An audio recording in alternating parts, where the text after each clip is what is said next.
우주에는 끝이 있을까요? 끝이 있다면 그 밖에는 무엇이 있을까요? 우주에 조금이라도 관심이 있는 분들이라면 누구나 한 번쯤은 생각해 보셨을 만한 의문일 겁니다.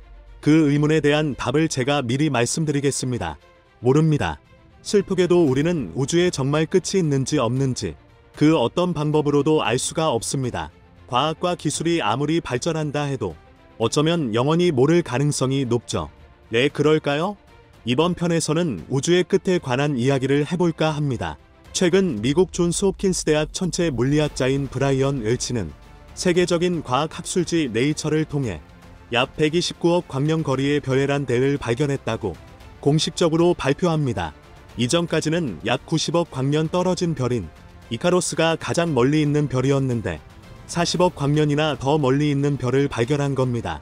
단일 항성이 그 정도 먼 거리에 떨어져 있다면 이 별을 발견할 수 있었던 것은 은하단의 강력한 중력 때문에 발생한 중력 렌즈 효과가 빛을 휘게 하여 마치 돋보기로 보는 것처럼 별을 더 밝고 크게 보이게 했기 때문에 가능했던 일이었죠. 에란델 발견 소식에 곧바로 이어 지난달에는 가장 먼 거리의 은하가 새롭게 발견되며 신기록 후보로 떠올랐습니다. 도쿄대학과 하버드 스미소니언 천체물리학센터 연구팀이 HD 1분으로 명명된 역대 가장 멀리 있는 은하 후보를 관측해 연구 내용을 발표했는데 HD 1 은하는 놀랍게도 약 135억 광년 거리에 있는 은하였습니다.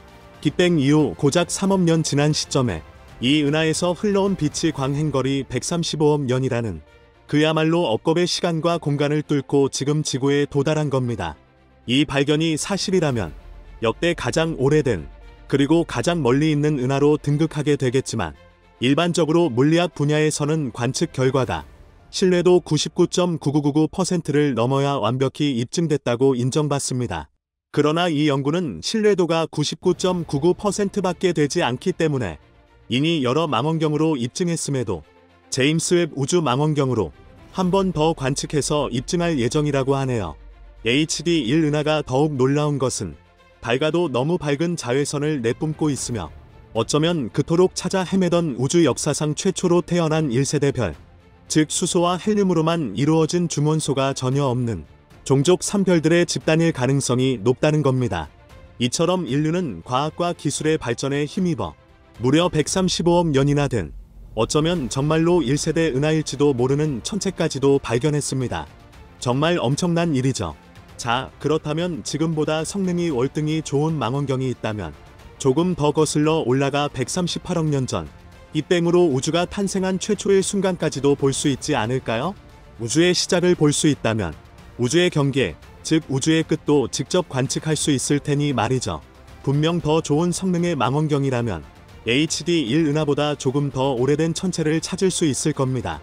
그러나 우주 탄생의 순간을 보는 것은 애석하게도 불가능합니다. 우주가 탄생하던 순간에는 빛이 온전하게 존재하지 못했기 때문이죠. 빛이 우주에 최초로 등장한 시점은 빅뱅 이후 38만 년이 지난 시점이며 그 이전까지는 우주의 밀도가 너무 높고 뜨거워서 모든 우주의 공간이 플라스마로 채워져 있었고 전자들이 광자를 흡수했기 때문에 그 사이를 뚫고 나올 수가 없었습니다. 빅뱅 이후 38만 년이 지난 시점에 이르러서야 우주가 팽창하며 온도가 3000K까지 낮아져 전자들이 원자에게 속박되며 비로소 광자들이 자유롭게 직진 운동하게 됐고 우주 전역으로 퍼져 나왔죠. 그 말인즉슨 아무리 성능이 좋은 망원경이 있다고 하더라도 빅뱅 이후 38만 년 우주 배경 복사라는 최초의 빛이 뻗어 나온 시점보다 더 이전의 모습은 무슨 수를 쓰더라도 절대로 관측할 수가 없는 겁니다. 이에 더해 우주에서 별들이 생성된 시기 자체가 빅뱅 이후 이미 수억 년이 지난 시점이었고 그 이전의 우주에서는 간헐적으로 발생하는 수소의 21cm, 전파 21cm 중성수소선 외에는 빛을 내는 새로운 광원이 없던 암흑시대였기 때문에 관측할 수 있는 물체 자체가 없었다는 점 또한 우리가 우주의 끝을 볼 수 없는 이유가 됩니다. 현재로서는 우주의 경계, 즉 끝을 볼 수 있는 유일한 방법은 우주가 가속 팽창이 멈추고 다시 수축해서 작아지는 것뿐입니다. 수축하다 보면 언젠가 그 경계의 끝을 보게 될 테니 말이죠. 자, 그럼 우주는 도대체 얼마나 클까요? 관측할 수 있는 우주라는 말을 한 번쯤 들어보셨을 겁니다.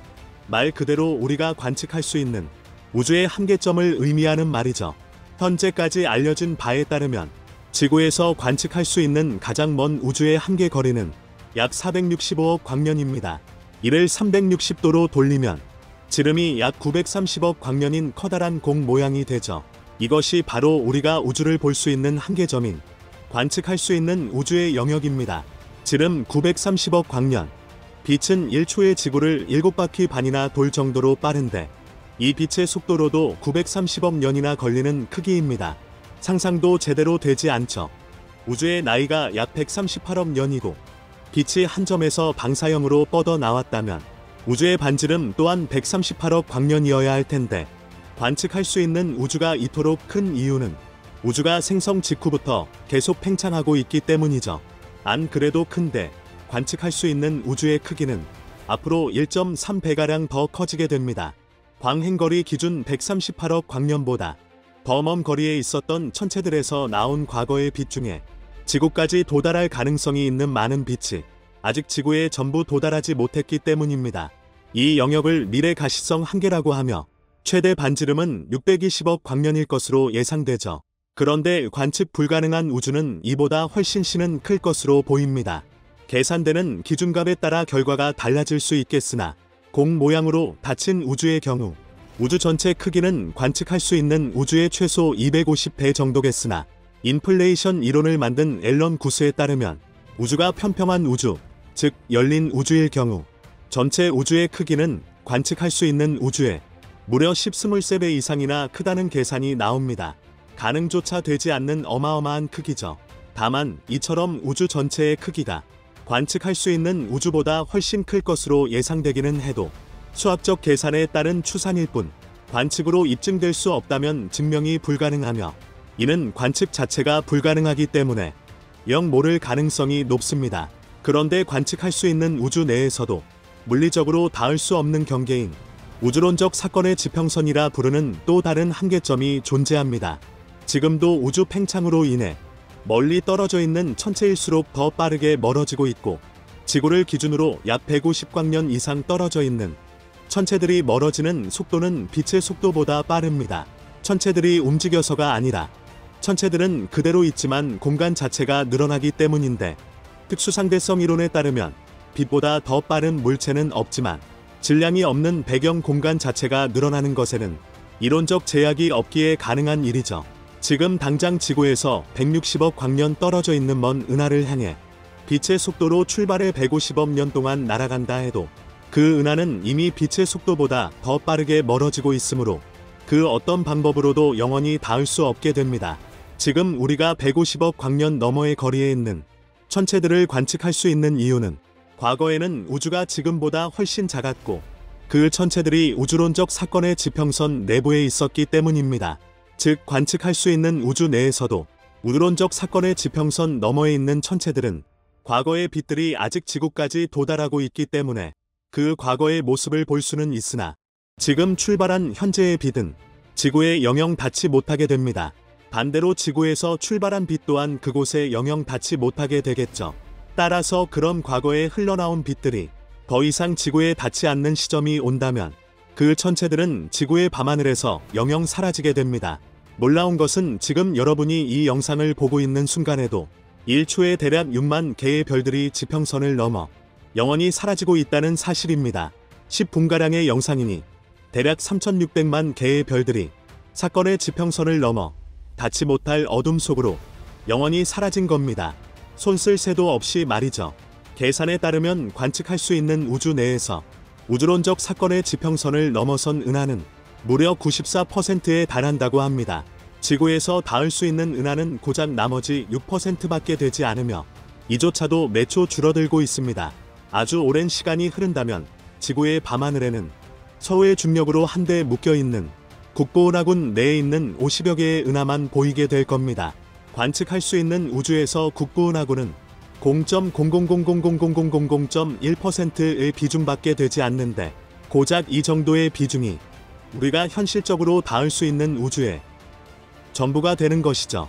몇몇 학자들은 시간이 흐를수록 천체들이 멀어져 결국 그곳에 도달하지 못할 것이기 때문에 인류가 다른 은하수인데도 하루빨리 진출해야 한다고 주장하기도 하지만 국보은하궁과 가장 가까운 카페이 은하궁까지는 빛의 속도로 달려가도 대략 1000만 년이나 걸리는 아주 먼 거리입니다. 우리의나 내의 다른 항성계조차 가보지 못한 인류에게는 당장 실현 가능성이 없는 망상일 뿐입니다. 한 1만 년 후라면 가능할 수 있을까요? 만약 인류가 지구가 아니라 우리의나와 안드로메다 은하가 합쳐진 밀코메다 은하의 다른 행성에서 대략 1조 년 뒤쯤 탄생했다고 가정해보죠. 이쯤 된다면 국보은하군에 속한 은하들을 제외하고 그 바깥에 있는 모든 은하는 우리의 시야 밖으로 사라졌을 것이며 우주 배경 복사조차 너무 희미해져 관측이 불가능하게 됩니다. 그렇다면 인류는 아무리 우주를 열심히 들여다봐도 우주가 팽창한다는 사실은 물론 빅뱅과 우주의 진화 과정 또한 전혀 알 수 없을 것이며 아무리 관측 장비가 좋아져도 하늘은 암흑천지일 겁니다. 관측할 수 있는 우주는 직경 1000만 광년인 국보은하군일 뿐이므로 그들에게는 그 정도의 크기가 우주의 전부가 될 것이고 인류는 영원히 진실을 모른 채 세상이 변하지 않는 정적인 우주라고 믿으며 살아가겠죠.